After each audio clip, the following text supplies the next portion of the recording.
For you, man, I want to talk to you about obviously being Muslim in the music industry. You know, I feel like we're in a really, really strange place society-wise where you can't really be too honest about what's happening in the world. And I've used my platform to be as honest as possible, you know, in terms of... What do you mean? Because I'm gonna take your lead on what we're saying. What I'm saying is like, saying. You know, because I say a lot, but I want to be respectful of your platform. I'm talking about in terms of what's happening in Gaza and in the West Bank. And, okay. And you know, we have a situation where you can't necessarily, like I said, be too honest about certain... It's almost like you're seeing with your own eyes what's happening, but if you call it what it is, you know, there's labels that get put on you, like anti-Semitic. You know, my man. There's go ahead, man. Go ahead, brother. Well, I feel like it's interesting to me that like we live in a space where two things can't be true at the same time. Mm-hmm. It's like even if you're a Zionist, whatever, cool, but you can't not be honest about what's happening. At the same, like, it's almost like those two things are exclusive to each other, however you feel about Zionism or whatever the case is. But like, I have friends in my life who are Jewish, who are Zionists, but also are very honest about there being a genocide and an ethnic cleansing, and what's happening in the West Bank is super fucked. But in the music industry, you know, I haven't seen anyone necessarily on the super commercial side outside of Macklemore, Kehlani. You know, there's not really a lot of big artists kind of speaking out like I feel like they That'd should. be none. Yeah. So one of the things that's, somebody, I was just with Gabriel Teodoro, shout out to him. I think he was quoting somebody, but he said, so part of what we're talking about with this Kendrick thing is he can call Drake a colonizer, and that's celebrated. Right. But where's the part where Benjamin Netanyahu is a war criminal? Where's the part where, because the hip hop we come from, it's like there was Public Enemy. Impeach the resident. I'm president pulling out my ray gun. Mm-hmm. There was very direct. Like they're the enemy. Like where we come from is they're banging on the system. They're banging on white supremacy. They're banging on colonialism. They're banging on. Yeah, man. And what you say is completely true.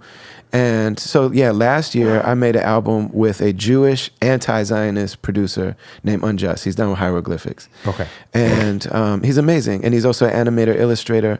We made a beautiful album called Love and Service. The whole thing is really beautiful. When we got to the end of the project was right when the big day in October happened. Oh. And we said, man, we knew that we had this in common. We knew it was a Muslim and a Jewish guy. And I mean, he's a Jewish guy. Got the beard, went to Birthright, married a Jewish woman. Right. He's a Jewish man. He's anti-Zionist. He's also very, and we knew that we had this in common, but it was like it was just kind of a detail. We didn't really think we're making music. Yeah, like it was like, we're making music as we're making music. And this also is like a cool tidbit. Hey, so I'm Muslim, you're Jewish. When that happened, that makes it a whole other. It's like, oh, this just took a different turn. So we made a song called The Collapse. And he animated it, and he animated some stuff. He went in, and I respect people that critique their own community, especially if you come from the people that are in power with the money and the guns. So people see the way that I talk about whiteness, and they're like, well, you're the whitest guy ever. Right. You know what I mean? And that's what Chappelle always says. Brother Ali is the whitest of all the whites. He's a white man, and he's albino. Goddamn. Can't get much whiter than that. But somehow the blackest motherfucker I know. Pale Mooney, he said. But that's funny. But it's like, man, I respect that. I respect Minister Farrakhan. Minister Farrakhan, most of what he's talking about and critiques is telling black people how to regain greatness. Yeah, I just had a conversation with, do you know who 19 Keys is? Of course. So me and 19 Keys had a 3-hour interview a couple weeks ago. And I mean, he's like, yo, save yourself. Like, that's the thing. It's like, yo, like, if there's anything that like this last political cycle, however you feel about who won and whatever, it's like, yo, the Nigerian president came out and said something that 19 Keys pointed out. And he was like, they were talking about cutting aid from the U.S. to there. And the Nigerian president was like, why are we worried about this? Like, we're Nigeria. Like, we got us. Like, let's not depend on the U.S. And I think metaphorically, that's, what 19 Keys has been saying for a while. Like, yo, we gotta build our own infrastructure. I mean, that's Elijah Muhammad's message. That's Marcus Garvey's message. That's, you know. And those aren't the figures that get celebrated. But those are folks that are those great leaders are deeply critical of within the community. Like, we got to get it together. Right. You know what I mean? But for a Jewish person or for a white person to say, like, okay, we have an added thing because as a group, we have the power and the guns and the money and the force and the might. So you have to be particularly, but a voice from within celebrate, like talking about taking self to account. Right. Like, we could do better than this. We have to be better than this, you know. You will not be appreciated for that. So we put this album out, and I'm telling you, it got buried. When you saw me, you know I've always done 150 plus shows a year. And for a calendar year, I had not one show. Wow. Not one paid gig for a year. My booking agent, who's a Jewish lady, couldn't get me a single paid show for a full year. Even during the pandemic, I performed in parking lots with people in their cars. Mm-hmm. And Dave Chappelle had us do this thing outdoors. Like, man, I've never had a year with no shows in 22 years of touring. We put this album out, and we hired a very expensive, and so for people hearing this story, I don't name names. It was supposed to be distributed by a big distributor. After the big day in October happened, I mean, we had everything but a signed contract. We had budgets. I spent a lot of money promoting the record, manufacturing the record. They just slowly ghosted us and walked away, and then posted a bunch of Zionist stuff. The biggest promoters in my biggest markets that I've known for years, I know them. I know they love me. They bring their kids to talk to me. Wouldn't book me for anything. We hired a big press agent. I know the names of all the people at the big outlets, the biggest magazines, the biggest, all of that stuff. I know their names. They've written about me, everything that I've done for years. We didn't go from the biggest outlets like Rolling Stone to smaller ones. We went from Rolling Stone to nothing. Not a single blog, except for one. There was one place in Palestine, actually, that covered us. Chuck D played us. Amy Goodman on Democracy Now! Played us. That's it. But I'm saying, so we went from I'm a very reliable entity in the music world. Oh, for sure. I'm not big and famous. You're not gonna make millions, but you will always make thousands of dollars. Yeah, you're always gonna sell your tickets. I'm never messy. Right. My fans aren't messy. Right. I'm somebody that promoters are just like, hey, it's Brother Ali Day. Of course, yeah. It's happy for everybody. Yeah. Nothing, no press, no nothing. And then also shadow banned on social media. From making a project with an anti-Zionist Jewish homie called Love and Service, which is about uniting, where one of the songs is a critique of a Jewish American and what Chappelle calls the whitest of all the whites, with a critique about our own power structure. So yeah, man, it's real. And, you know, shout out to the people that have said it. I mean, Macklemore is in a unique position where he already got his money, his millions, and his Grammy. Oh yeah, he's chilling. But what Macklemore wants is to be respected. And he's going about it the right way. Yeah. Macklemore also, I've known him. I knew him long before he was famous. He also was a super underground cat for years. You know, the one critique that I have of my brother, who I love, who's a very nice person, a very talented person. He's a husband and a dad. He's got a lot to say. Macklemore learned a lot from the Rhymesayers movement and from us. And when he made his ascent, he was very careful to cover up the people that he learned a lot of what he learned. So he was, and I know his manager was my booking agent. Okay. I was very close on the inside of what was happening there, and they were very careful to not shed light on the people that they learned a lot of what they did from. So if you listen to his music, he'll credit Wu-Tang and all this other stuff, but he sounds more like Sage Francis and me and Atmosphere, and you know what I mean? And also there's a lot of very, very direct connections. They brought him to Rhymesayers to try to sign him. They manufactured the deal that they had to distribute that album, which is called The Heist, which is interesting. Well, yeah, because he had the it was essentially like a label services thing with Warner, which was developed by Rhymesayers. That was the Rhymesayers deal that they took. It was directly from the blueprint. And so the only critique that I've ever had of him, and it's not a hateful one, but it is a true one, is that when he made that ascent, there was an opportunity to tell the truth about, he got credit for a lot of things that were developed by people who never got a chance to be famous. Right. And so, and you know, and that's a historical thing in the music business. Yeah, I think with Mac, man, I mean, obviously, you know, I'm cool with Mac. I think he's, first of all, that whole thing happened really fast. The heist was, I mean, one hip hop album of the year. You know, a lot of people think Kendrick should have won it, but I think I don't know, man. I know him to be a very good guy, you know, and I'm not sure, you know, I'm not too hip to or educated on, like, I haven't watched every interview that he's done, so I don't know who he gives love to and who he doesn't give love to. But I do know, like, he was like you said, like, he was very much like a blog era, like, kind of like, you know, outside of the mainstream of hip hop for a long time, being up in the Northwest, and then he caught a wave, you know, like. Well, yes, and like I said, in the dunya, two things are true. Two things can be true at the same time. Two things can be true. And so we're dealing with a very good, very talented, very hardworking, deserving person who also was very calculated about employing things that, it didn't happen fast. Right. It happened very slow.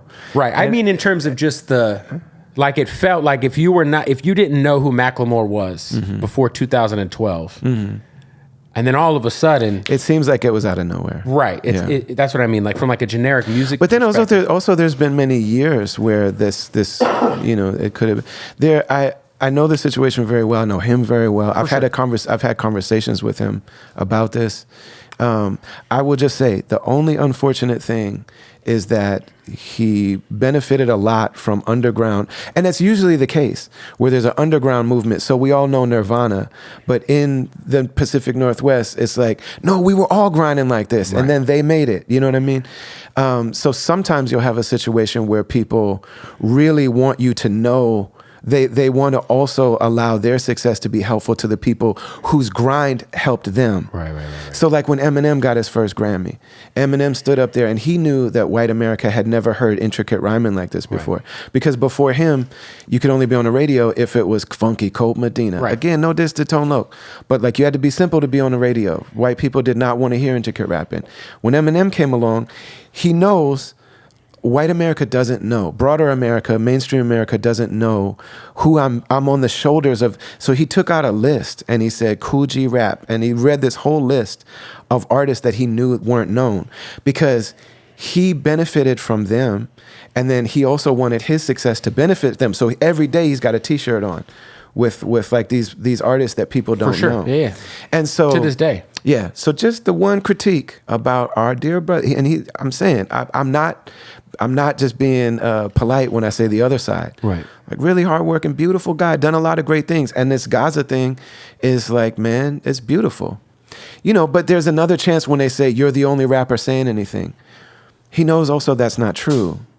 Like, you know what I mean? So if somebody says to me, Brother Ali, you did this and this and this and this and this, right. I'm going to say, yes, I learned a lot from Immortal Technique. I'm going to shout out all the people that came before me that aren't known.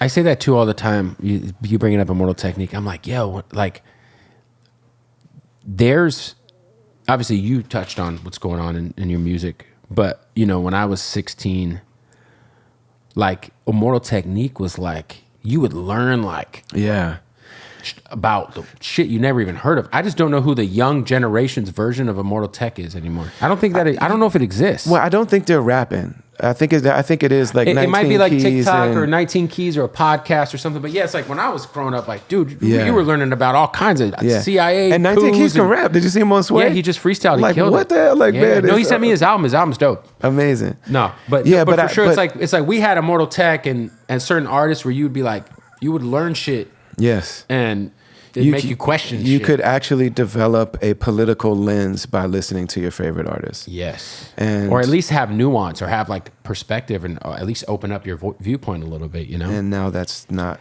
the case. Yeah. And, you know, and I've been thinking about this and talking about it a lot. And that's why I also think like whatever people's nuanced opinions of the Kendrick thing are, Kendrick reestablished that hip hop is that voice.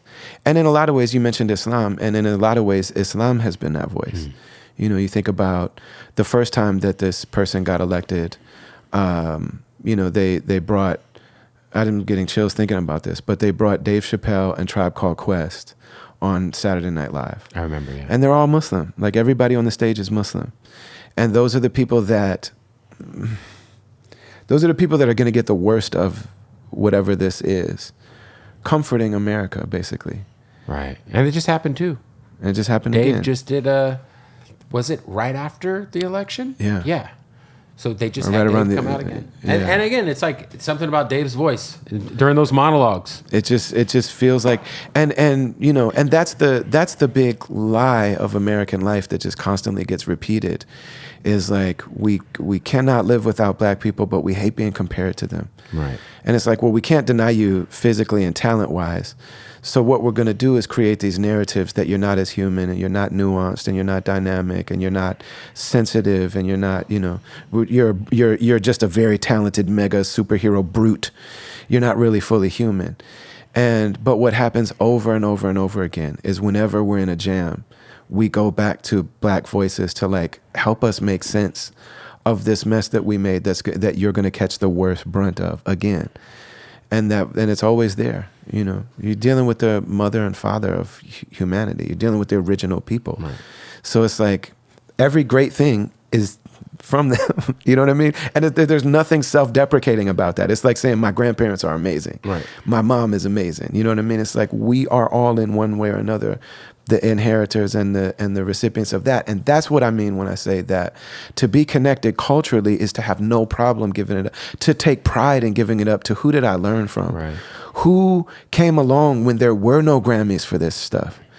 And who who destroyed their voices and maybe their families and maybe their whatever to build this thing. Right. So that someone like a Macklemore could learn all of that and then to be asked and to not and to deny even.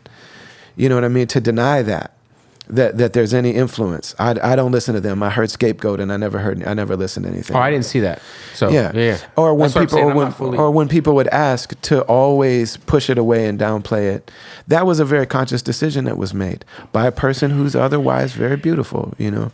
Yeah, I mean, I feel like, you know, if you've heard, like you said, the Sage Francis of the world, what you guys have been doing. I mean, obviously there's some. If you hear Sage Francis, there has to be some sort of influence there. It's absolute. Well, I mean, so on his first album before he got famous, there's a song called Contradiction. Mm-hmm. Macklemore. This is Macklemore song called Contradiction.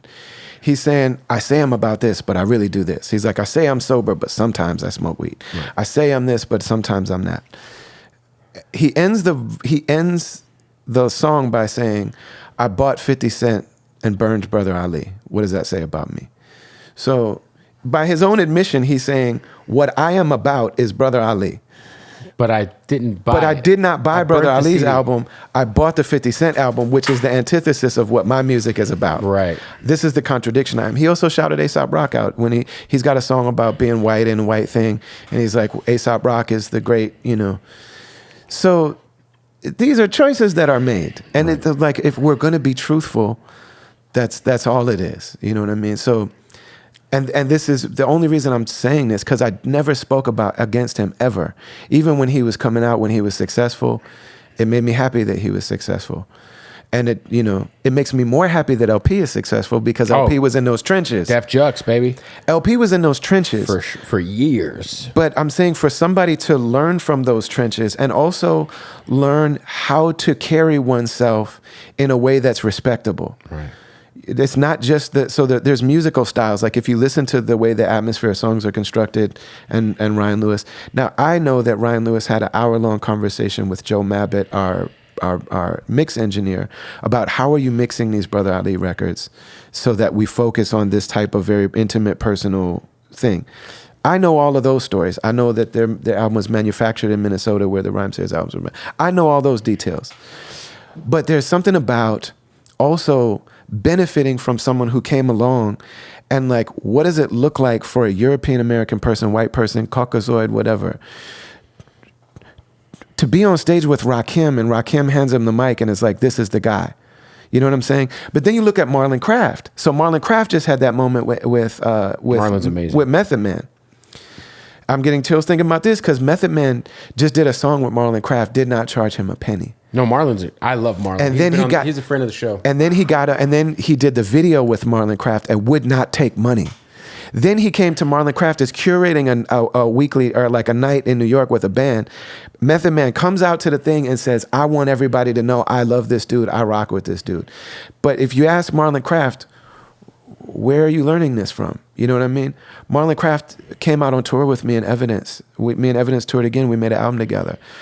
We'll always give it up. Marlon Craft is a little different guy. He comes from the culture. He's from Hell's Kitchen. In a way that I think, or if you talk to Evidence, you know, and you say, Evidence will say, I could only be in the room a lot of times because he's from Venice. A lot of people think Ev's Puerto Rican. A lot of people are like, that. There's no way that's soulful, man. Michael Peretta. White. He's Italian. Mm-hmm. But he says, Raka taught me. Mm-hmm. Raka Ira Sirens taught me how to be in these rooms. Mm-hmm. Raka took me to somebody's house that just got home from prison. This is Evidence telling a story. And I asked him, what'd you do? Raka pulls me in the other room and says, here we don't say what'd you do, we say what they get you for. You know what I mean? This is like to be taught and to be instructed, whether it's direct or whether it's just from watching it. What you do in culture is you benefit from people who don't get the recognition, and then you allow your recognition to also benefit them. That didn't happen. That's all I'm saying. Okay. Have you guys ever talked? Yes. Like in the last, like recently? Not recently, but we talked about this. So you guys had this conversation? Yeah. Okay. Yeah. And I'm saying, and it's interesting because so many people in the music industry ask me about it. Why does he sound like you? Why is this so much like you? Why does it sound so much like Atmosphere? Why does this, why don't you ask him? But they don't. But Talib Kweli asked him on the podcast, and I can let people watch it. It was unfortunate. Macklemore said, I think that my success has really had an impact on Ali. And it's not his success. I'm happy for his success. There's a history of lies of omission where, you know, a lot of people for a long time didn't know that You Ain't Nothing But a Hound Dog isn't an Elvis Presley song. It's a Big Mama Thornton song. Right. A lot of people don't know that. And so you say, even if you go back and say, okay, we're going to pay her royalties, she taught you how to present that, how to phrase it, how to, you hear, it's a historical thing. It's a historical thing that happens that when somebody gets recognized for something, you have the choice to either shed the light on the people that you learned from, whether he likes us the best or not. I know I'm one of his favorites, or I was at some point, but he learned a lot from that group of people. And he's not the only one. And it's interesting because other people that also had that booking agent, that I was like one of his first artists, a lot of the things that Macklemore did, he wanted me to do. So I had said the F word about gay people in my first album, and then I realized how that was a cruel thing to do. Yeah, I mean, times change. That word obviously has not aged the best, but I was wrong when I said it. Right. The fact that everybody else said it, I was wrong. Right. So I made a song where I said something correcting that. And Zach Quillen, who is Macklemore's manager, comes to me and says, you just made the first ever pro-gay hip-hop song. You need to be the first rapper on Ellen. We need to make a campaign out of this. And I said, no, that's corny to me because it's not my issue. Right. I'm just correcting a bad thing that I did. Yeah. Like I did a cruel thing. I don't want to be a cruel person. I need to take myself to account. And he said, man, you're missing a big opportunity. So he took that and applied it to Macklemore. But you got to make the song that's going to be the thing, and you're going to be the first. So now here he is on stage. This is the first pro-gay hip-hop song. He's from a city where there are gay. There's a women of color that are LGBT called The Satisfaction. Mm-hmm. Dream Hampton did a video for them. They're down with Ish from Diggable Planets and Shabazz Palace. It's well known, but also, this is a story taken. This is something that I thought was corny for me to do. Right. That's like, okay, we'll just take it and apply it there. So when you're on that stage, it's like, I'm not the first to do this. There are others that have done it. You know what I mean? Merce made a video where he kissed a dude in the video. I remember that. It's called Animal Style. I remember because Merce is really with the ish at all times. For sure. Merce is he's from Mid City. For sure. And he's like, hey, if you don't like them, don't like me either. What's up? You know what I mean? Right. Mercer's a straight man, married, got a bunch of kids. Yeah. Married a beautiful Brazilian lady, 100%. Got a bunch of babies. He's the best. But he's like, hey man, you want to fight gay people? Here's me kissing a dude on a thing. Right. I wouldn't have done it exactly that way, but that's how. Yeah. But Merce is 1,000 with whatever he's doing. For sure. You know what I mean? That's one of my dearest friends. So it's like, man, You know all this. Right. So it's like, you know, along with being a beautiful person, along with all the good he's done, he also paid Grandmaster Caz and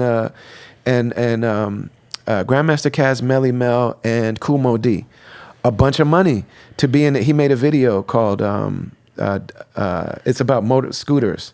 Oh yeah, that song's hard too. Fuck, I forget the name of that song. Yeah, he made the song. He wanted an old school and they thing. were in it, yeah. He reached out to Big Daddy Kane. Big Daddy Kane is a mentor of mine.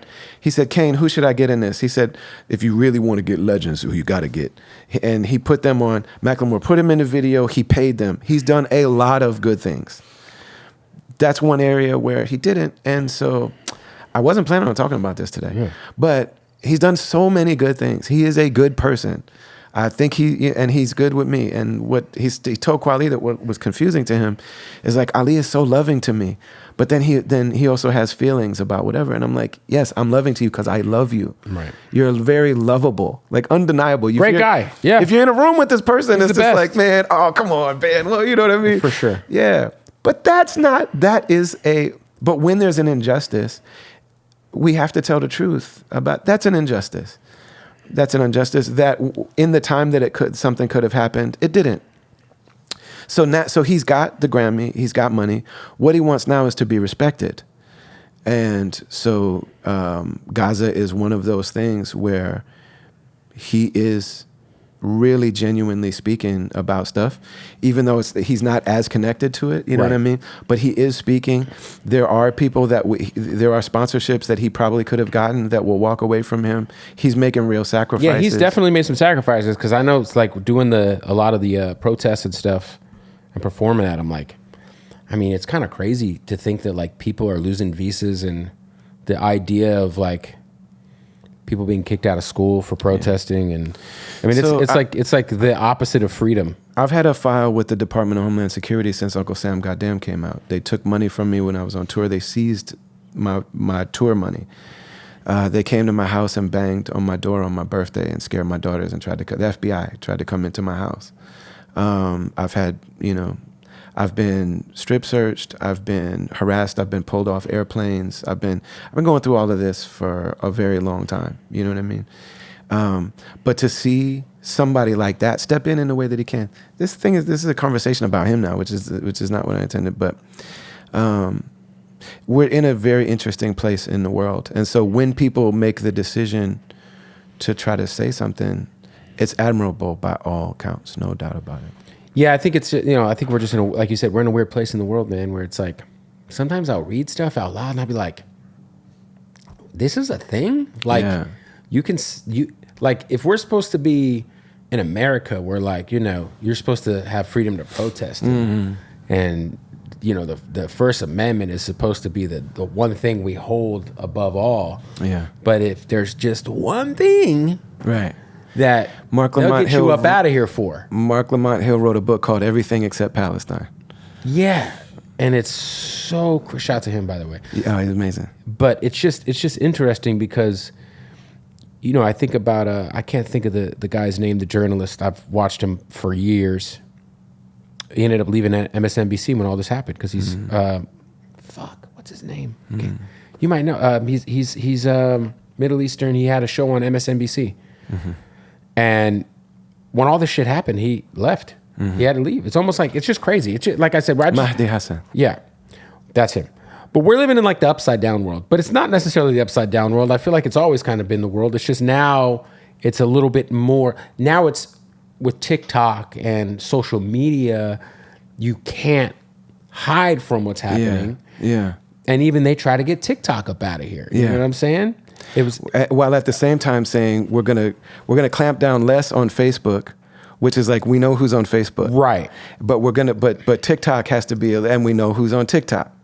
And that's the thing, because it's like, is it free speech or is it just the speech I like? Exactly, and that's the one thing where it's like, okay, like, we're getting to this point where both sides are trying to act like they're free speech absolutists, but they're both very full of shit in terms of like what they cherry pick, Yeah. And that is the one thing about X is there's some crazy shit on X.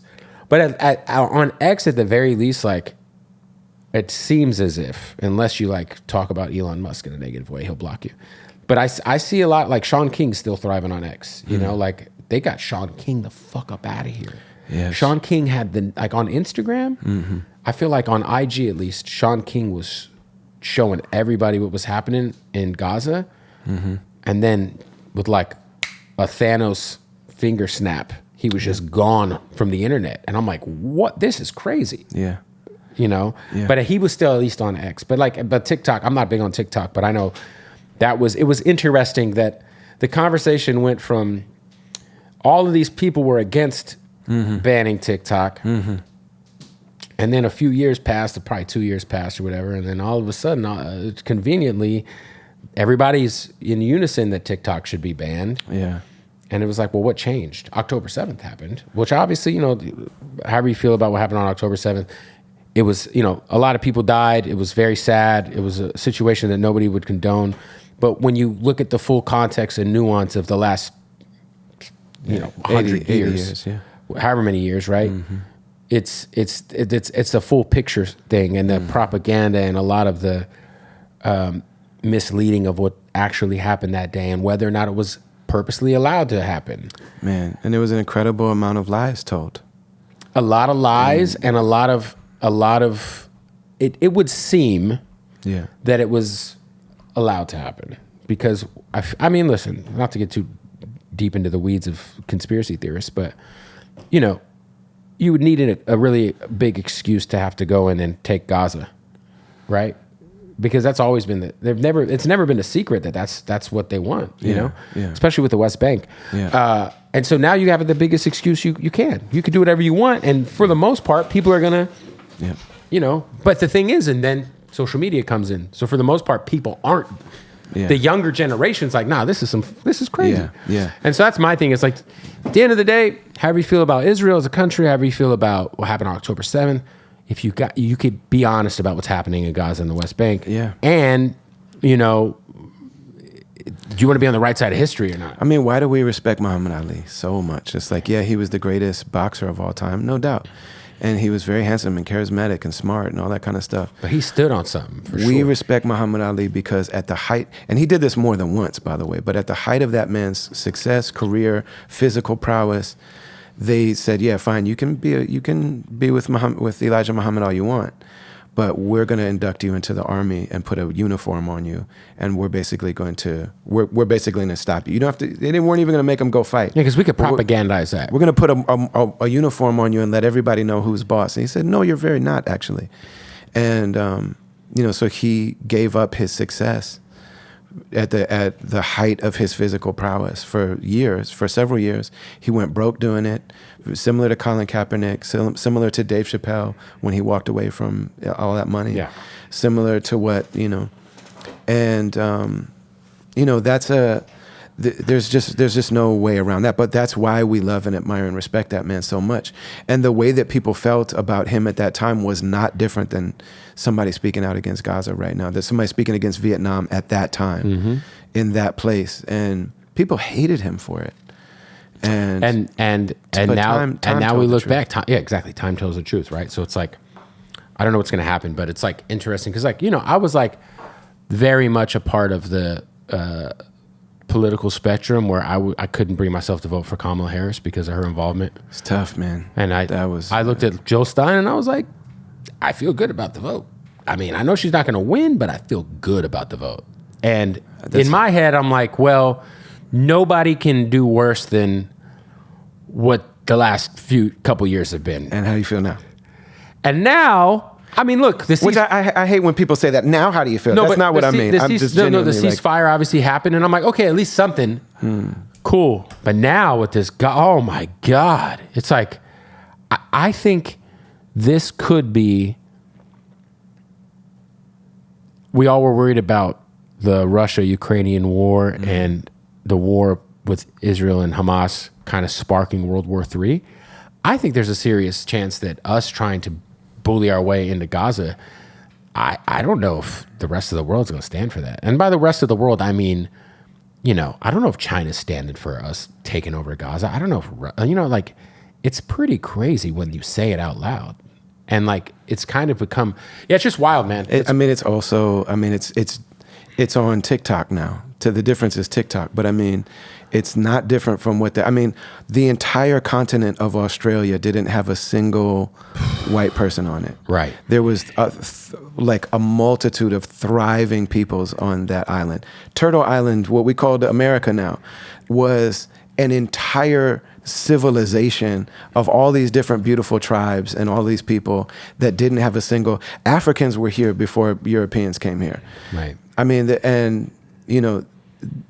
this is the same thing that's happened. We're living in what used to be Gaza to the Native Americans. Right. You know what I mean? Like when we go to these, it's so striking when we go to like these beautiful sites. You go to the Grand Canyon, and like I'm crying because it's beautiful, but I'm also crying because I know what this meant to a group of people who had a spiritual bond with this place. Right. And how many of their women had to be raped and their children to be killed and their leaders to be killed and hung up in public in front of everybody. And I know what had to happen for that for this to just now it's a national park. Yeah, I feel like, and so it's interesting because back then when there was settlements and settlers and people being, cleansed off their land and all of the murder and all, there was no social media. This was a new frontier.